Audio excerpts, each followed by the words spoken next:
कानपुर में शिया और सुन्नी बिरादरी के लोगों ने उत्तर प्रदेश के डीजीपी के जरिए जारी की गई गाइडलाइंस पर एतराज जताया था और मुश्तरका प्रेस कॉन्फ्रेंस करते हुए इंतजामिया की मीटिंग में शिरकत न करने का फैसला किया था।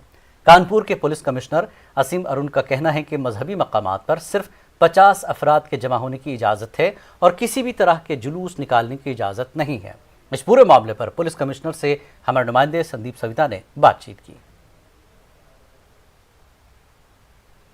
उत्तर प्रदेश शासन ने मुहर्रम को लेकर गाइडलाइन जारी की, जिसके बाद सिया समुदाय और सुन्नी समुदाय में आपत्ति हुई, जिसके बाद प्रेस कॉन्फ्रेंस हुई और ये तय हुआ कि वो किसी भी मीटिंग में शामिल नहीं होंगे। हमारे साथ कमिश्नर साहब मौजूद हैं, आइए उनसे बात करते हैं। सर, आपने भी गाइडलाइन जारी की है, लेकिन यहाँ पर जो बैठक हुई है सिया और सुन्नी समुदाय के लोगों की, उनका कहना है कि वो लोग किसी भी मीटिंग में शामिल नहीं होंगे, और आपकी क्या गाइडलाइन है? गाइडलाइन वो है जो शासन द्वारा निर्धारित की गई हैं।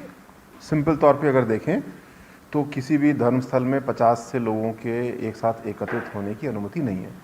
यानी कोई मजलिस या ऐसा कोई कार्यक्रम है वो धर्मस्थल पे हो सकता है।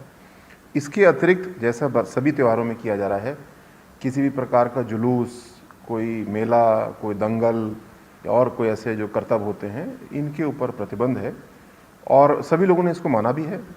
प्रत्येक थानावार इसकी बैठकें हो रही हैं, कहीं पे थाने पे, कहीं पे ऑनलाइन, दोनों में ही लोग शामिल हो रहे हैं। किसी चंद लोगों ने कहा होगा ऐसा कि वो सम्मिलित नहीं होंगे, लेकिन हर थाने पे हमारा अनुभव है कि लोग आगे बढ़ के आ रहे हैं और जो गाइडलाइन है उस पर कहीं किसी को प्रतिवाद नहीं है, लोग खुशी से उसको मानने के लिए तैयार हैं।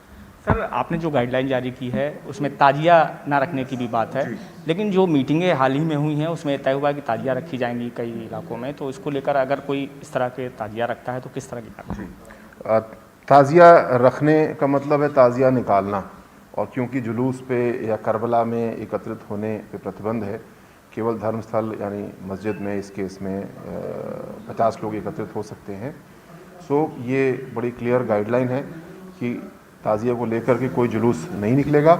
इसलिए सभी लोगों से निर्देश है कि ऐसा कोई काम ना करें जो गाइडलाइन के विपरीत हो, और जैसे बाकी सभी त्यौहार मन रहे हैं कोविड की सुरक्षा करते हुए, उसी प्रकार से मुहर्रम भी होगा, मुझे पूरा विश्वास है। तो जिस तरह से आपने देखा कि पुलिस कमिश्नर साहब का साफ तौर से कहना है कि मुहर्रम को लेकर जो गाइडलाइन जारी की गई हैं उस पर अमल किया जाना चाहिए, वरना सख्त कार्रवाई की जाएगी। कानपुर से संदीप सविता, न्यूज़ 18 उर्दू।